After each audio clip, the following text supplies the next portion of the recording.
Brian's going to do a quick presentation on what we're doing in Hendersonville with regard to our communications. Now you may say, communications doesn't really sound like technology. If you notice, everything that was on that Martin website required somebody to put some sort of content together. So you can have all the technology in the world, but unless you have somebody else in the club who has the ability to write or facilitate a meeting, the website is essentially an empty vessel. So Brian's going to talk about how our club is working to combine technology and gathering content and communications into a very cohesive package. So Brian, take it away. Okay, let me see if this works. Great. So I was in, how do you want to do this in the video? Because thank God we can edit the beginning of this. Do you want me to stand closer to Yeah, the stand charts? closer. Yeah, might be helpful. Stay in front of me. There you go. That's perfect. So, okay, my background, 21 years with IBM, started in sales, but over a decade primarily in marketing at an international level, and had managed a lot of IBM.com's website. Now, just so you know, I have never created a web page myself. I've never coded in HTML. In fact, you'll find that in the marketing function, you know, we had an IT department, very comprehensive IT department, that would build a lot of the back-end stuff. I've never touched a database, and if people at IBM saw me on a technology panel, there'd be a lot of chuckles in IBM from the people that know technology. But I come from more the business side that struggles with how do we leverage technology, and then also how we work with people on the technology side to make sure that content's up to date, the messaging's relevant, that we're hitting the target audiences that we want to hit. So within our club, we, you know, and I'm a new member, I just was inducted in November. So a lot of the same challenges that you face in a large company like IBM, coming into now Rotary, I see a similar just set of challenges. The good news is they exist everywhere, and they exist in the largest companies in the world that you would think have this down to a science, but I'll tell you, it's not the technology generally that is the inhibitor. It is the cultural bias of the organization to continue to develop their own individual skills and learn how to use this stuff. So I'm going to go through this. I'll go through this pretty fast. You know, I started with technology, but really the presentation that I'm about to give is more on marketing, public relations, communications, social media. It's like, why does this technology exist? What do we want to use it, and how can we leverage it within Rotary? With that, when I came in, I was tasked with, first, I guess it's the new person in the block, I came in the middle of November, and in the middle of December, they gave me the four-way test speech contest. So I have that as real experience. I've been given a project with basically at a one-page memo, and that was about as much as I was given, and I'm sure there's a lot of smiling faces in here, and people have been through this before. Don't worry, that was a lot of the way IBM worked. You get a one-page memo and figure it out. But I had to create sort of a presentation that said, what is Rotary? What does Rotary do? And get in front of these students to try to get them interested in doing one of the most fearful things in life, besides death, is giving a public speech, and then giving a public speech about ethics, basically. So I was trying to get very creative of explaining what Rotary is, and to show it in a way that can attract an audience of students. And while as adults, sometimes we're comfortable just talking, you know, this generation is used to all different types of media. So you have to sort of capture their heart. And I just, you know, try to explain what we're doing with polio. Try to explain around the world what Rotary is doing with clean water projects, Habitat for Humanity and where we participate in that, you know, aid and disaster relief, etc. And try to get these kids just starting to understand, rather than handing them a one-page memo, what is Rotary, different medical missions around the world, you know. And then the fact is it's a social group within the community, there's a lot of fun to be had, etc. I will tell you that coming into this, I have limited technology experience, but I'm also one that, coming from IBM, I'm used to figuring out how to self-taught, because if you're going to be an executive in IBM, and I was a vice president, you do your own PowerPoint presentations. When I first started in IBM in the 80s, for the senior executives, they would have, and I hope the term doesn't offend, but they would secretarial pools that would do all the typing, and they'd do all the graphics, and they'd make foils that would go up in projectors. Unless you're in, the chairman's office or the CEO, if you're a vice president at IBM, you're doing your own PowerPoint. So one thing you get very adept at. But once you embrace that, you realize that it's much faster doing it yourself than having to go through and constantly communicate with somebody to get your thoughts on paper. With that, one thing I signed up quickly was, I'm on Facebook because of our teenage kids dragged me into it. I was one of those reluctant learners. But I signed up for the Rotary Facebook page, Rotary International. So this was just yesterday, a few blurbs that came out. It's almost become my news feed in a way, of one of my news feeds. So this was a nice thing about, peace centers throughout the world. There was one on what's going on with the Lisbon Convention. Some recognition of other things. And this was just yesterday. I just pulled this, I said, what did I see yesterday? And so if you're a member, and you're constantly getting these little tidbits that remind you that, wow, you're part of a great organization, it just gives you that good, but think about, what if you were a member, but you liked us on Facebook, that you constantly get that reminder.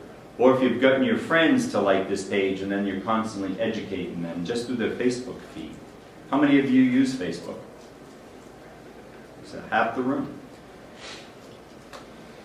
And it's one thing when you get that, but as you get older, the young people, it's all about image, it's all about looks, it's all about a picture. But you realize as you get older, it comes more to the things you can't see that really capture your heart. And there's a lot of things that we naturally understand because of experience, that it's going to affect you a little different, right?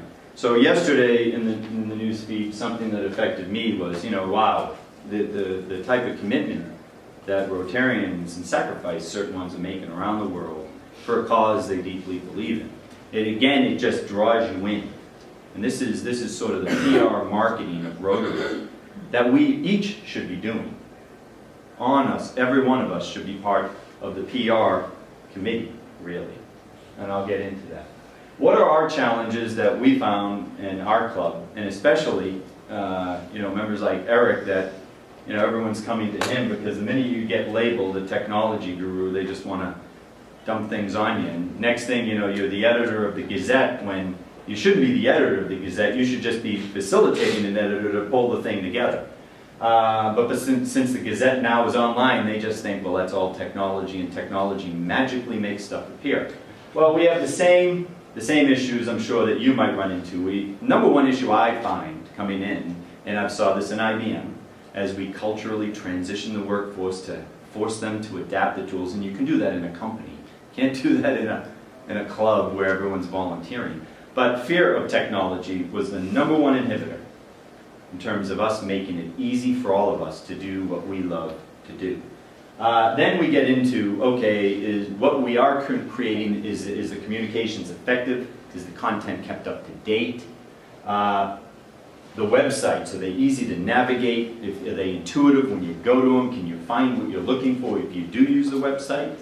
And then, when you can't find it, you find yourself handed a project and you're reinventing the wheel. So I was given a project, and when I started to Google it, it came as a surprise to me. I said, my God, this speech contest has been going on for decades. There are people that probably have a manual that well defines how to run a speech contest, because I have never run a speech contest in my life. And so it was another Rotarian reinventing the wheel, because they couldn't find the information that existed, because other Rotarians somewhere in this country have developed phenomenal manuals on how to run the four-way test speech contest. I just couldn't find it. So what do we fear? And I think this is what you'll find in your membership. This is what we fear. It's an overwhelming set of technology. Okay? Maybe you view it this way. After a while, you're like, my God, it constantly expands. Or people start to say, well, this is how you market through social media. And after a while, you're like, are we getting down into a design flow for doing a computer system? I mean, this gets maybe a little overwhelming.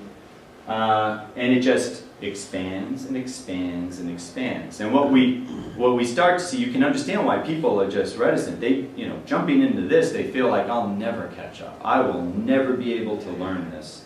And there's where a lot of members think. Just so you know, every company is faced with this. They're going through their own cultural transformations in their companies. And this is Ford, trying to teach the members that you have to embrace it, you have to start someplace, you have to start learning it yourself. So here was my example of new in November, came in, given the 4-way test speech contest. It requires, if you want to do it well, it requires a lot of things. I mean, the students are expecting that, okay, can I find this information on your website? There are all the instructions clearly, so I know when I'm competing, where I'm competing, what the prizes are, etc., etc. They expect you to communicate through their medium. And their medium isn't the newspaper, or U.S. postal mail. It's going to be through Facebook, Twitter, etc., things such as that. The school, though, is requiring you to do it. We generally use posters, and if you can put posters up and create posters, we'll put them throughout the school, but that's how we communicate, and that's what they expect. So the teachers and the administration have different expectations of communications, the students have a different set, and you kind of have to adapt to all of that. I mean, you have to understand your different needs of the constituency. First thing I had to create was, well, what is Rotary? I mean, to get them to participate in a speech contest, it was very difficult to find a ready-made pitch that was formatted to students in high school that could clearly say, what is Rotary, what's it about? That was in a PowerPoint medium that I could actually share with them because they're not expecting handouts, and the teachers aren't expecting handouts. Next thing, they required a poster. And this got fun because I had never done a poster before. I did a PowerPoint before. I've never done a poster before. So this is my first poster. So I learned how to do a poster. And then I got further challenged. One of the students said, you know what, it would be great if this poster I can just go up with my smartphone, and if you can put one of those codes on it, I can link to all the download materials, and I don't even have to ask the teacher. So then I figured out with this thing, which I've always seen, never used, but now I know, and I use it all the time now, it's pretty cool. A QR code, and I learned how to do it myself, and it takes actually about 2 minutes once you learn how to do it. It's very easy, but it takes the time. And most people think you need somebody with an IT background in a company to help you go engineering. And the fact is we don't. We just need inquisitive minds, because a lot of this stuff we can learn. First time I've ever posted a video to Facebook. I've posted a lot of pictures, because that's how our family shares pictures. Never posted a video. I've never made a YouTube video. I had to make a YouTube video so I had something then to post through Facebook. I'm sure there might be an easier way, but lessons learned. And then figured out how to post it through our Facebook page, which Eric Kerr created. So this is helpful because this is how the kids communicated amongst themselves. They all start liking this, and then the whole school knows who the winner is, and they get to see the speech. And then the other thing is the parents got to see, they were able to give it to their aunts and uncles and cousins and share with them, this is the speech I gave at a Rotary event. Because it's all there in video, and they're very proud of their daughter, in this case, who won in our club. And it was just more, because every time they spread it around their family, it was a Rotary emblem with, by the way, more blurbs on that website as to what Rotary is and what we do. Okay? So, as I got into this, I just started to say, as a new member, this was a lot of work. And I can see maybe how some new members are going to be a little reluctant to jump in. Or once they jump in and they realize they're handed next to no direction, they might be a little reluctant to jump into the next project. And so my passion for getting involved with this was, use me as an example. So from my IBM background, I would generally say this is a marketing PR issue that I think I could help maybe improve within our club. And that can get a little sensitive in terms of how people define this. Now, marketing is generally core components of advertising, promotion. It's generally when you have money to do something. You know, there's a bunch of things in a marketing, in a company that you expect. And PR is always that thing in a company where whatever we can get for free, meaning we throw an article to the newspaper, if they publish it, it's free advertising. Okay? And so you generally have a budget for one, because you're paying people to do stuff, and you have no budget for the other, but you're hoping the newspaper picks it up. In a nonprofit, it's different. Everything is generally under the banner of public relations, because it's all free, but you're still trying to do all the marketing elements of advertising, promotion. You just want to do it with next to no money. And then Rotary has the same definition. So if you go to Rotary International, you pick, and if you're familiar even with the public relations committee that they sometimes like to have each club have at a club level, they define the roles of the committee. And it's all this stuff for your local Rotary. So we have the old way of doing things and the new way. The old way on the right-hand side is, you know, people used to get their information through newspapers, through things like posters, through things like, you know, manuals, etc. Hand me the brochure. Versus the new way, which is computers, and then all this social media, and then now mobile devices, and it's just exploded. And what we have is the age-old problem, which has gone back 200, 300, 400 years, ever since the printing press, is creating and maintaining good content. That problem has existed forever. And that's one of our biggest problems in our club, is maintaining and updating and publishing good content. And we need this content to support both the old way of media and the new way. And with that, what we're saying is, how do you do that? Now, I stepped back and we just looked at what are our current committees, and we're kind of aligned with, I guess, a lot of these are the way Rotary is instructing clubs to align. You'll have Club Administration Committee, Public Relations Committee, et cetera, et cetera. Some are very mature, some aren't so mature in terms of their involvement and the skills they have on it. So these are the current committees. And what I said is, from my background in IBM, this is the committee that needs to span every other committee. Because if you're doing marketing right, it touches every single function of your business. Every function needs it. You need to put stuff up on a website, you need to promote your cause, you need to be able to do social media, you need photos and videos, and it's all part of that function. So, what our ideas have been on the social media is that we're trying to maybe think of it different, that every Rotarian in our club should be a member of the PR committee. That everyone has been brought up to a skill level that they can participate in different levels in terms of promoting Rotary to their friends, family, business associates. That we would like to leverage the social media maybe to link our older members as we mentor people in Rotaract, people in Interact, etc. within the community. And we can do that today very easily.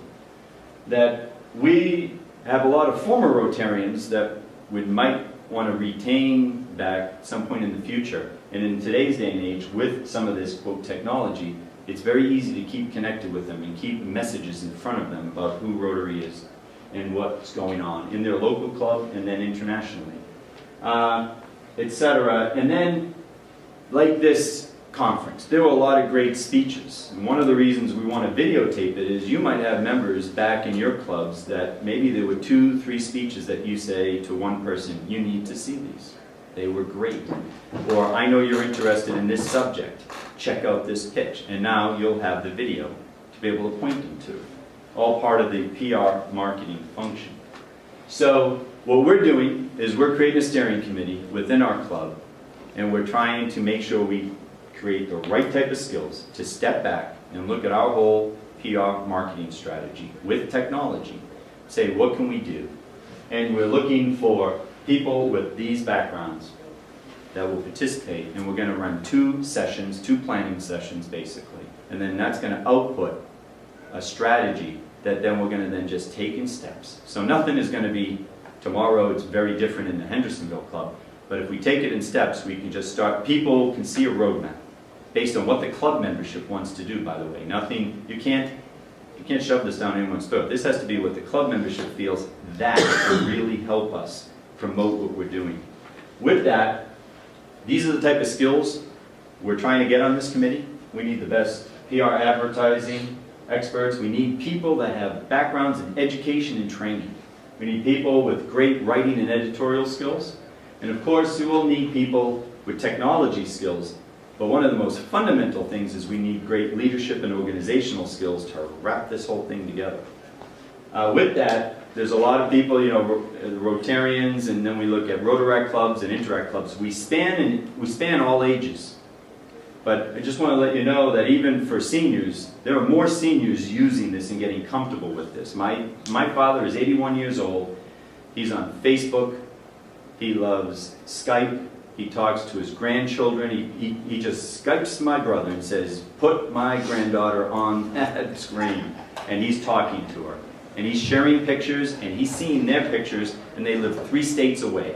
He talks to them every day. He's addicted to it now. With that, our view and our club is we really don't have a choice. We need to keep up. If we are out there trying to pass on to the next generation, you know, what Rotary is about, and instill in them the passion of wanting to, you know, perform service in their communities, we need to figure out how to communicate with them. In the next generations, this is how they communicate. So we feel we have to get into it, and we need all our, especially senior members, that have so many skills across so many different industries to really start to culturally maybe jump into it with us. And I figured today, before we're out, I guarantee you that we could probably, through this computer, jump on the internet, and I bet Eric could, in 5 seconds, show you how easy it is to put up a Facebook post, to put a picture up there, to take a video off of my camera and throw it up on the web. And literally, this stuff is today so easy. It takes, and here's how easy it is. My niece has a 2-year-old son.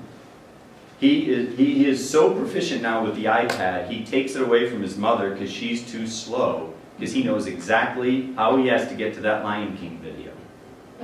Now I'm telling you, if a 2-year-old can learn that stuff, that it is that easy.